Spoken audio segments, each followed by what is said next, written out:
Welcome back to the operating system playlist. Today we are going to discuss the algorithms of primitive algorithm. So first one is the SRTF, means the shortest remaining time first. It is nothing but is the primitive version of the SJF that we have discussed in the previous videos. So here let us consider this given example. There are the process P1, P2, P3 and P4, and arrival time is 0, 1, 2, 3 respectively, and burst time is 8, 4, 9, 5 respectively. So first one, we will do every algorithm of scheduling using the Gantt chart. So we start with process P1, whose that arrival time is 0. So it is start with the P0 and will take it is carried out with 1 unit, and till the 1 unit the process P2 will carried out. So cause its arrival time is 1, so again it will take 1 and it is carried out or taken out with one process, so here will be 2. Until the 2 the process P3 is carried out, so P3 is carried out with unit 1, so till it will be 3.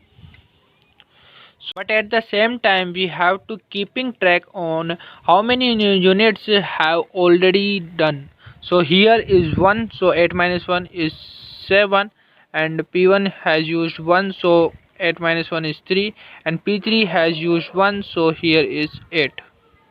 Now all process is carried out.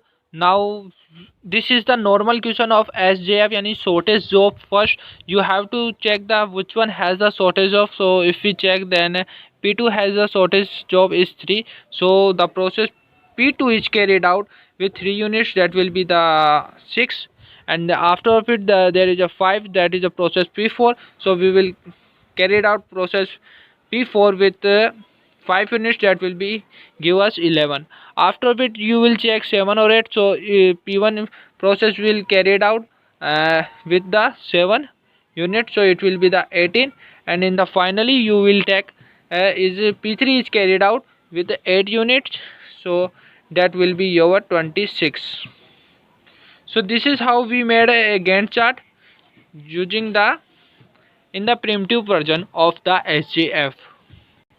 It's just as simple, is nothing but you have to just check your arrival time. So process P1 start with 1 unit, then P2, then P3, until the time 3 all the process is carried out. So our question is become only simple question of SJF. So using this is we find out the shortage of the P2 had the shortage of, so we consider, and or we can say the P2 process is carried out with 3, then after 5 with process P4, then process P1 with 7 unit, and the process P3 finally with 8 unit and 26. If we sum of all the process, so this is the 26, it means our answer is correct simply. But you have to keep in the one thing in the mind, using this doing this process you have to keep in the time, at the same time keeping track that how many units work have already done. So here 8 minus 1 7, either 3, or here is 9 minus 1 is 8. So this is how we completed. After it you have to just you have to check your completion time. So completion time of P1 is your 18, and completion time of your P2 is your 6, P3 is 26, and your P4 is your 11.